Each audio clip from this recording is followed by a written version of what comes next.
খুব শীঘ্রই এবার স্যাটলার্সের টিমে একটি রেসলার যুক্ত হতে চলেছেন। এমন কোন রেসলার যুক্ত হতে চলেছেন তাও 99% কনফার্ম করে জানাবো এই ভিডিওটিতে। এমনকি সেমিজিন এবার ধোকা দিতে চলেছেন সিএম পাং এবং জে উসোকে, তো তাও 99% কনফার্ম করে জানাবো। আজকের এই ভিডিওটি অনেক ছোট হলো এবং অল্প কিছু আপডেট থাকলেও সেই আপডেটগুলো আপনাদের 99% কনফার্ম করে জানাবো কি কি হতে পারে। আশা করি সম্পূর্ণ ভিডিওটি দেখবেন এবং সম্পূর্ণ ভিডিওটি দেখার অনুরোধ করা হইল। তো সর্বপ্রথম আলোচনা করব স্যাটলার্সের টিমটিকে নিয়ে। তো আপনারা এবার মানডে নাইট রাইডে আমরা দেখলেন যে বর্তমানে স্যাটলার্স তারা মিলে যে টিমটি তৈরি করেছেন এবং বর্তমানে তাদের টিমের সাথে ইস্টলাইন চলছে সিএম পাং, সেমিজিন এবং জে উসোর সাথে। বর্তমানে যেহেতু জে উসো, সেমিজিন এবং সিএম পাং তারা তিনজন রয়েছে, আর অপরদিকে স্যাটলার্সের টিমে রয়েছেন ব্রন ব্রেকার এবং স্যাটলার্স, যার কারণে তাদের বর্তমানে একটি টিম মেম্বার প্রয়োজন রয়েছে এবং তাদের সেই টিম মেম্বারটি হতে পারে সাধারণত ড্রু ম্যাকিন্টায়ার। কেন বলছি স্যাটলার্সের টিমে এবার ড্রু ম্যাকিন্টায়ার যুক্ত হতে পারে, তার অনেকগুলো কারণ রয়েছে। প্রথমত আপনারা যেমন দেখছেন যে ড্রু ম্যাকিন্টায়ার বর্তমানে শত্রু হচ্ছে সিএম পাং, জে উসো এমনকি সেমিজিন, আর এই তিনটে রেসলারকে বর্তমানে ড্রু ম্যাকিন্টায়ার একেবারে সহ্য করতে পারে না। সেম একই কিছু দেখা যায় স্যাটলার্সের সাথে। স্যাটলার্সও এই তিনটে রেসলারকে বর্তমানে একেবারে সহ্য করতে পারছে না, যার কারণে এবার ড্রু ম্যাকিন্টায়ার এবং স্যাটলার্স তারা একত্র হতে পারে। আর ড্রু ম্যাকিন্টায়ার কিন্তু আরও আগেই স্যাটলার্সকে বলেছিল যে তারা একত্রে একটি ট্যাগ টিম বানিয়ে সিএম পাংকে, জে উসোকে, রোমান রেন্সকে এমনকি জে উসোকে ডিস্ট্রয় করতে চেয়েছিল, কিন্তু সে সময় স্যাটলার্স রাজি না হলেও এইবার হয়তো স্যাটলার্স রাজি হতে পারে ড্রু ম্যাকিন্টায়ারের সাথে টিমমেট করার জন্য। আর এইবার ড্রু ম্যাকিন্টায়ারকে স্যাটলার্সের টিমে নিয়ে আসতে পারেন সাধারণত ফল এমেন, কারণ ফল এমেন তিনি চাইলে যে কোনো রেসলারকে তার ব্রেন ওয়াশ করে তাদের টিমে নিয়ে আসতে পারেন, যার কারণে অনেকটি আপনারা কনফার্ম ধরে নিতে পারেন যে এবার স্যাটলার্সের যে টিমটি রয়েছে ডেঞ্জারাস অ্যালায়েন্স, এই টিমের সাথে খুব শীঘ্রই ড্রু ম্যাকিন্টায়ার যুক্ত হতে চলেছেন এবং ড্রু ম্যাকিন্টায়ারকে এই টিমের মধ্যে নিয়ে আসবেন ফল এমেন। তারপর দেখা যাবে বড় বড় টক্কর। এবার আলোচনা করা যাক সেমিজিনকে নিয়ে। আসলে সেমিজিন কেন ধোকা দিতে পারেন জে উসোকে এমনকি সিএম পাংকে? তো কালকে মানি নাইট রাইডে বলা যায় যে এই বিষয়টা হয়তো ডাব্লিউডব্লিউ তারা ছোট্ট করে ইঙ্গিত দিয়ে দিয়েছেন।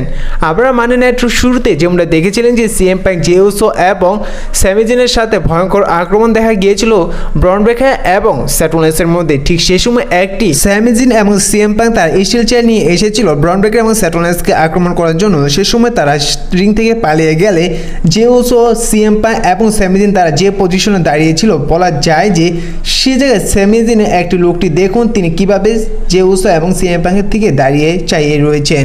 আর সবচেয়ে বড় বিষয় হচ্ছে যে তারা তিনজন যে পজিশনে দাঁড়িয়ে রয়েছিল এবং যে মোমেন্টটা সৃষ্টি করেছিল, ঠিক একই কিছু দেখা গিয়েছিল যখন শিল টিমটিকে ডিস্ট্রয় করেছিল, শিল টিমটিকে ভেঙে দিয়েছিল স্যাটলার্স। সেই সময় একই পজিশনে থাকতে দেখা গিয়েছিল রোমান রেন্সকে, ডিন অ্যামব্রোসকে এবং স্যাটলার্সকে। সেই সময় কিন্তু এই শিল টিমটি ভেঙে গিয়েছিল, এমনকি সেই শিল টিমটিকে ধোকা দিয়েছিল স্যাটলার্স। সেম একই কিছু দেখা গিয়েছে এবার মানি নাইট রাইডে সিএম পাংকে, জে উসোকে এবং সেমিজিনকে একই পজিশনে দাঁড়িয়ে থাকতে।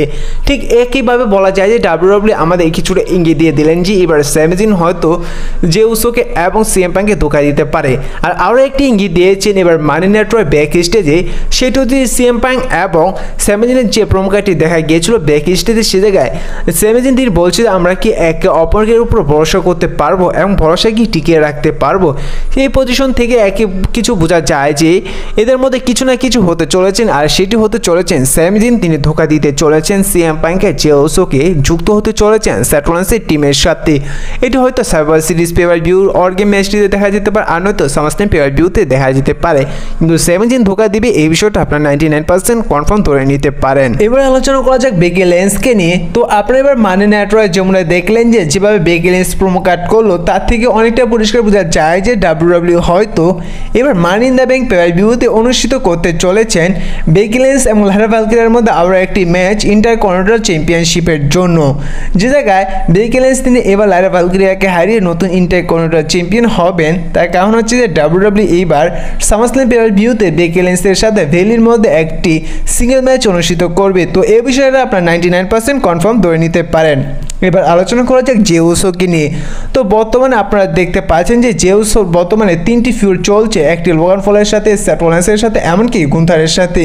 লোগান ফলকে এবার তো স্যাটারডে নাইট মেইন ইভেন্টে অনায়াসে হারিয়ে দিবেন এবং পরবর্তী যে অপোনেন্ট হিসাবে দেখা যাবে গুন্থার এবং জে উসোর, সেটাকেও জে উসো তিনি অনায়াসেই হারিয়ে দিবেন গুন্থারকে। এই জায়গায় আপনাদের একটি বিষয় বলি, যদি গুন্থার এবং জে উসোর ম্যাচটি যদি মানি ইন দ্য ব্যাংক পেয়ার ভিউতে অনুষ্ঠিত করে, তাহলে আপনারা দেখতে পারবেন এবার সেথ রোলিন্সকে মানি ইন দ্য ব্যাংকে জিততে পারে। কিন্তু আপনাদের জানিয়েছিলাম ক্রিয়ান ক্রস জিততে পারে, কিন্তু বর্তমানে ইসলাইন দেখে বোঝা যাচ্ছে যে সেথ রোলিন্স উইনার হতে পারে এবার মানি ইন দ্য ব্যাংকটি।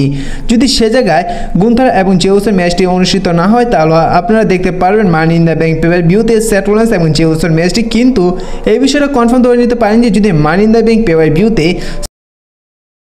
সেথ রোলিন্স এবং জে উসোর ম্যাচটি অনুষ্ঠিত হয়, সে জায়গায় সেথ রোলিন্স তিনি হেরে যেতে পারে জে উসোর কাছে। এবং আপনারা অনেকটা কনফার্ম ধরে নিতে পারেন যে আমার মনে হয় যে এবার সেথ রোলিন্স তিনি মানি ইন দ্য ব্যাংকটি জিততে পারে। কিন্তু আপনাদের জানিয়েছিলাম মানি ইন দ্য ব্যাংকটি জিততে পারে ক্রিয়ান ক্রস, কিন্তু বর্তমানে ইসলাইন দেখে বোঝা যাচ্ছে যে এবার সেথ রোলিন্স তিনি মানি ইন দ্য ব্যাংকটি জিততে পারে। কিন্তু এবার সামারস্ল্যাম পেয়ার ভিউতে সেথ রোলিন্সকে রেসল করতেও নাও দেখা যেতে পারে। তার কারণ হচ্ছে যে এবার সামারস্ল্যাম পেয়ার ভিউ হয়তো জে উসোর অপোনেন্ট হিসাবে দেখা যেতে পারে ড্রু ম্যাকিন্টায়ারকে, আর অপরদিকে জন সিনার অপোনেন্ট হিসাবে দেখা যেতে পারে সিএম পাঙ্ককে। এবং জন সিনা এবং সিএম পাঙ্কের যদি ম্যাচটি সামারস্ল্যাম পেয়ার ভিউতে অনুষ্ঠিত করে ডাব্লিউডাব্লিউই, তাহলে যদি এবার মানি ইন দ্য ব্যাংকটি জিততে দেখবেন সেথ রোলিন্সকে। সেথ রোলিন্স তিনি মিশিয়ে মানি ইন দ্য ব্যাংকটি জিতে এবার সামারস্ল্যাম পেয়ার ভিউতে হয়তো যে ম্যাচটি হতে পারে জন সিনা এবং সিএম পাঙ্ক, সেই ম্যাচটির মধ্যে হয়তো সেথ রোলিন্স তার মানি ইন দ্য ব্যাংকটি ক্যাশিং করে তিনি নতুন আনডিসপিউটেড চ্যাম্পিয়ন হতে পারে।